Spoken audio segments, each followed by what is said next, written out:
systems of Indigenous Australians. If you're wanting to learn more about this, perhaps leave in the comments that you'd be interested in me reading the full Wikipedia called Australian Aboriginal Religion and Mythology. It's interesting to me because, of course, I grew up in Australia, and even if you're non-Indigenous, you're, taught through children's books and Australian television about some of the Dreamtime. Classically, probably the most famous about the rainbow serpent or the rainbow snake. There's many children's books which communicate the story, and there are many awesome parables which were passed down orally, which have made it into the Australian kind of system of thinking for Indigenous and non-Indigenous Australians alike. I knew that there were many stories that I loved growing up from the Dreamtime, from Indigenous Australians that were on Australian television and in children's books that they read, which I think had a bit of an impact on me growing up personally, because a lot of the stories are about being a good person, sharing, and things like that.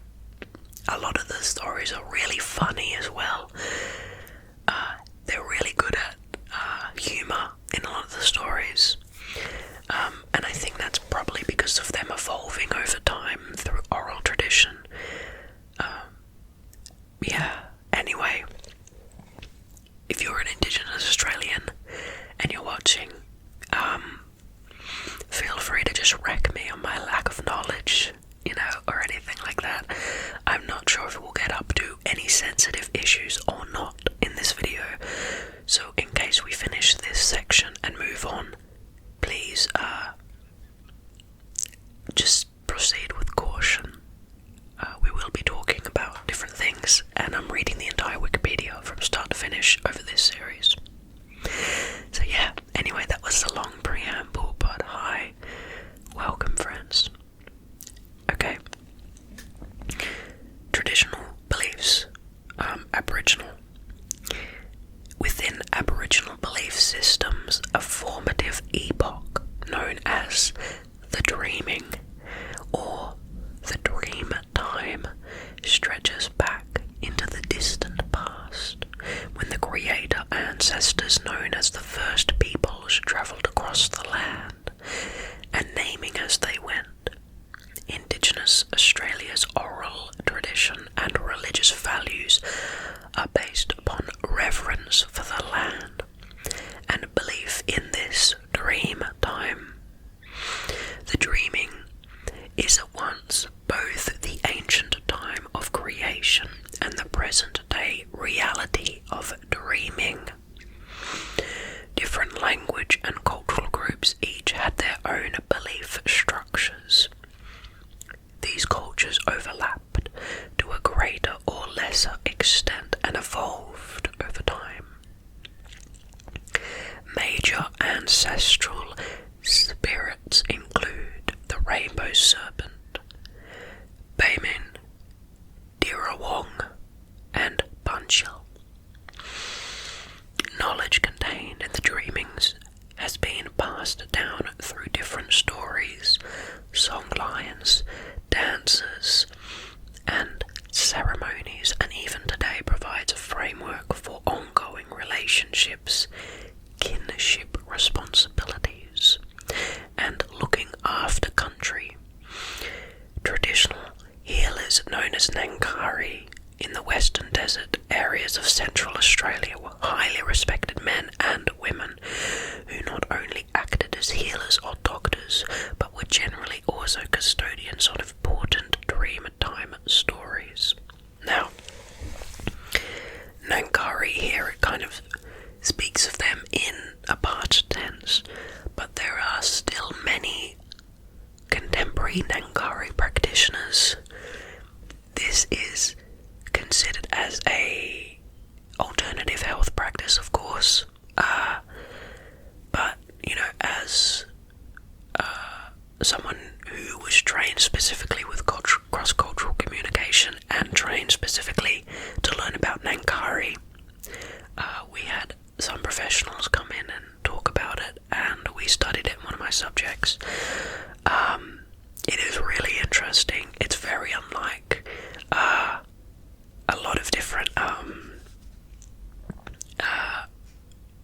alternative health practices because of what they do being so wide-reaching and so interesting and so specific.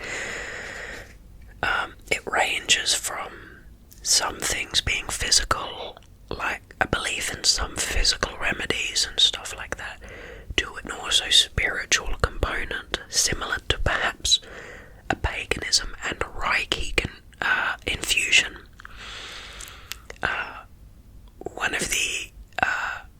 One practical example was a man who had an upset, I think, stomach, and so a Nankari practitioner came over to his house and then rubbed his chest to see his spirit, or to feel where his spirit was, and his conclusion was that the man's spirit had left his body for a little bit of time, which is such a foreign and interesting concept to someone who's traditionally trained in Western medicine. And so the man literally, rubbed his chest and then used his senses to walk around the desert, around the nearby, outback surrounding the man's house, and looked in bushes and different places for the man's spirit, like physically tried to get it, which I find is so interesting. And then after a little bit he found it in a bush, and he reached in and picked it up, kind of like this, and held it in his hands to make sure it didn't escape. He held it very tight and went over to the man and put it into the man's chest and rubbed his chest to make sure it kind of got in there well. And then he basically said, you should be feeling better soon because you're reunited with your spirit. And I find that such a interesting and seemingly random exercise.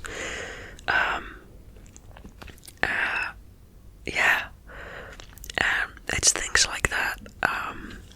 They also believed in some versions of, like, similar to bloodletting or leeching, where there's some bad blood that needs to be taken out. Different things like that, which I will find to be interesting. Basically, the approach that you're taught as a Western practitioner of medicine is that if an alternative practice like that is intrinsically meaningful to an individual, there's nothing wrong. You should, definitely say you should have a Nankari come in. The only time when you should think about intervening or something like that from specifically the educational healthcare perspective was that if it should be specifically bad for the person. So there's nothing that would harm the person with the spiritual guide coming in, and due to, evidence-based stuff, there's nothing in Western medicine saying that, of course, a soul coming back to a body has any positive effect on health, but because it doesn't have a negative effect, you should advocate for someone using it if it is intrinsically meaningful. So yeah, that's a whole thing that I was passionate about as well. You can see why I'm loving reading this Wikipedia. Anyway, now Torres Strait Islander religious beliefs or traditions, very short section. Torres Strait Islander people have their own traditional belief systems. Stories of the Takai represent Torres Strait Islanders as sea people with a connection to the stars, as well as a system of order in which everything has its place in the world. Some Torres Strait Islander people share beliefs in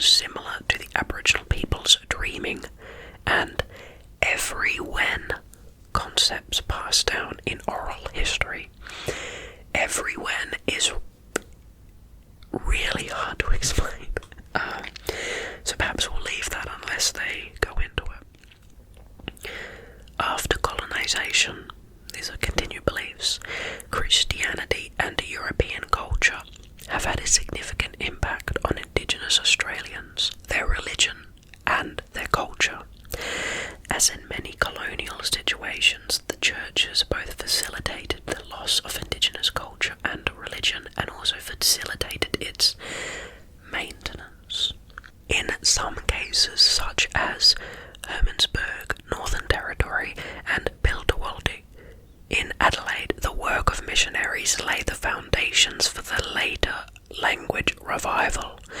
The German missionaries Christian Teichelmann and Sherman went to Adelaide and taught the local Kaurna people only in their own language and created textbooks in the language.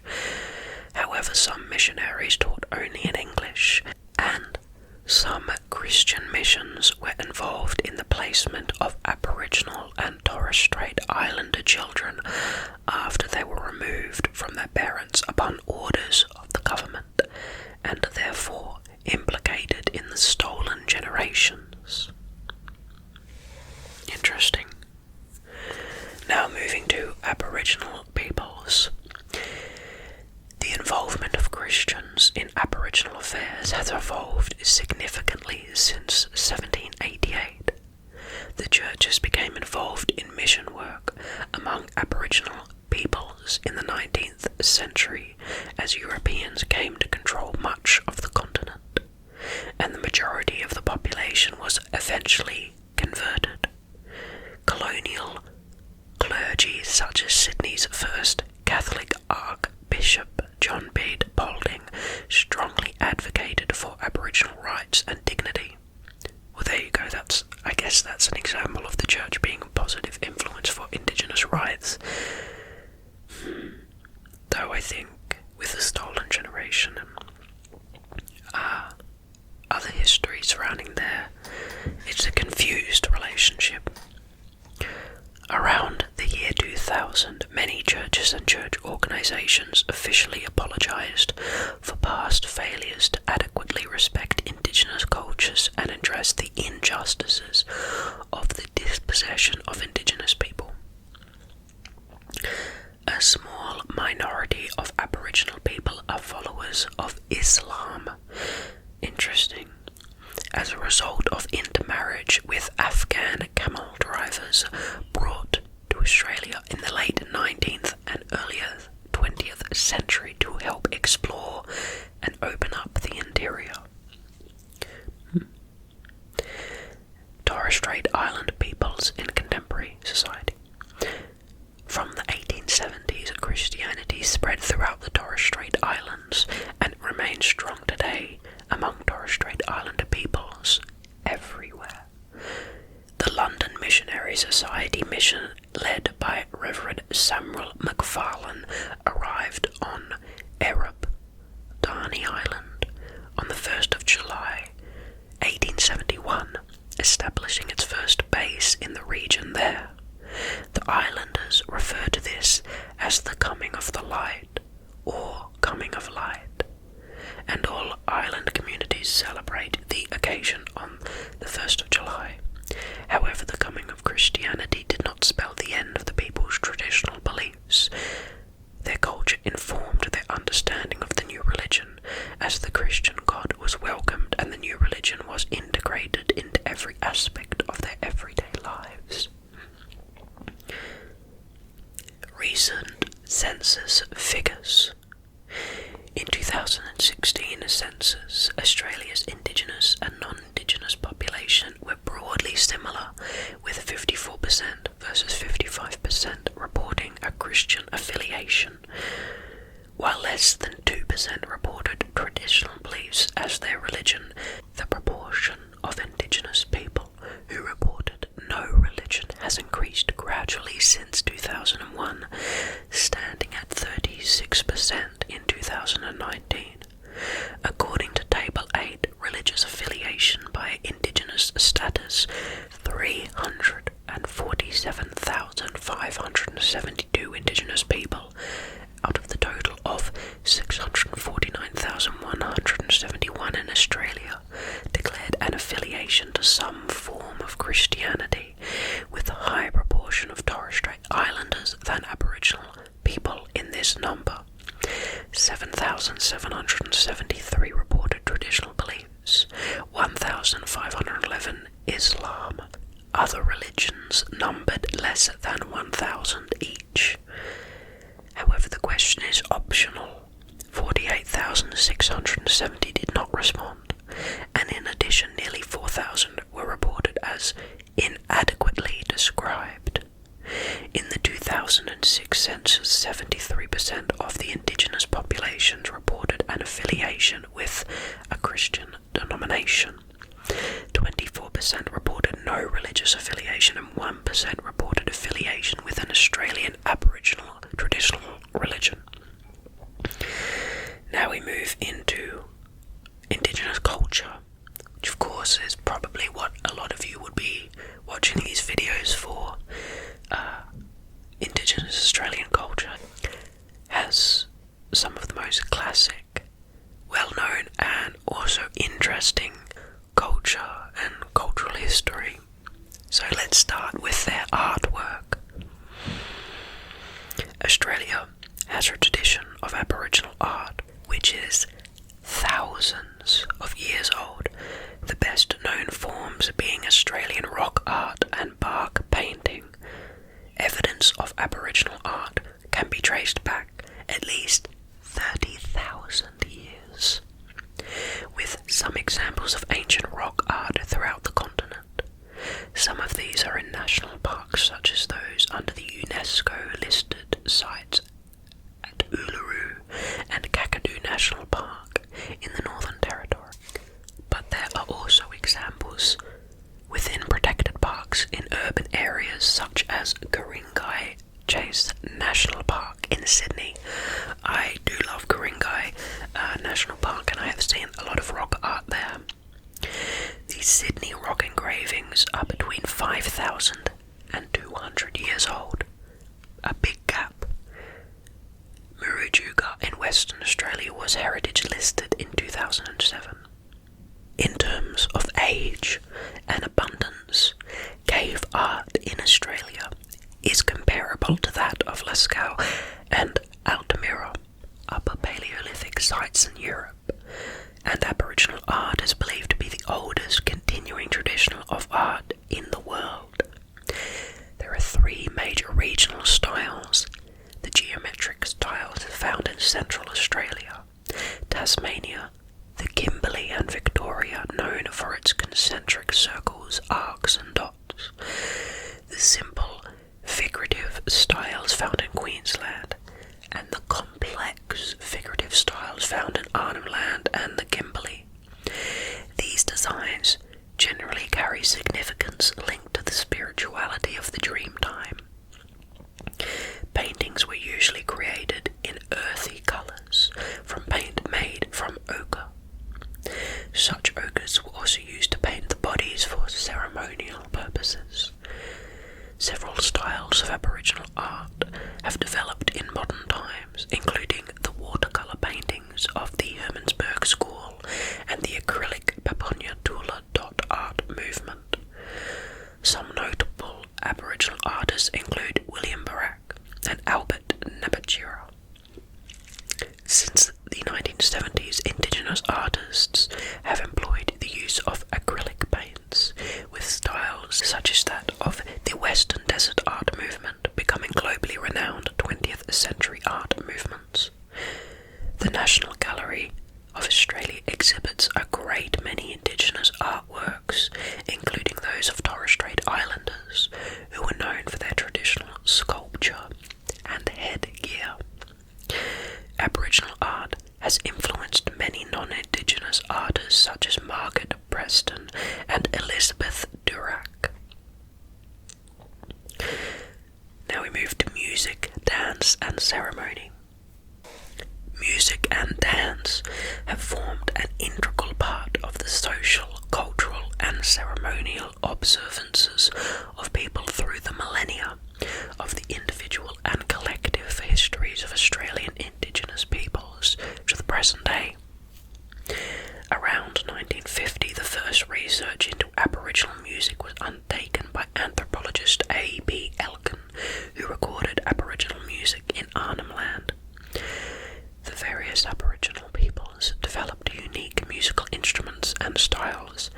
The didgeridoo, probably most famous, which is widely thought to be a stereotypical instrument of Aboriginal people, was traditionally played by Aboriginal men of such as Yolngu. Bull roarers and clapsticks were used across Australia. Song lines related to the Dreamtime in Aboriginal culture overlapping with oral lore. Corroboree is a generic word to explain different genres of performance, embracing songs, dances, rallies, and meetings of various kinds. Indigenous musicians have been prominent in various contemporary styles of music, including creating a sub-genre of rock music, as well as participating in pop and other mainstream styles. Hip-hop music is helping preserve some Indigenous languages. The Aboriginal Centre for the Performing Arts in Brisbane teaches acting, music and dance, and the Bangarra Dance Theatre is an acclaimed contemporary dance company. For Torres Strait Island people, singing and dancing is their literature. The most important aspect of Torres Strait lifestyle. The Torres Strait Islanders preserve and present their oral history through songs and dances. The dancers act as illustrative material, and of course the dancer himself is the storyteller. That's a quote from Ephraim Bani in 1979. Now, I think we can end it there for this episode. Next episode we're going to go to literature and film and television. So, thank you so much for joining me for another episode. It's cool to hang out with all of you. I hope you can leave a comment and say hello if you have a YouTube account, of course. This topic is, really interesting to me as an Australian, but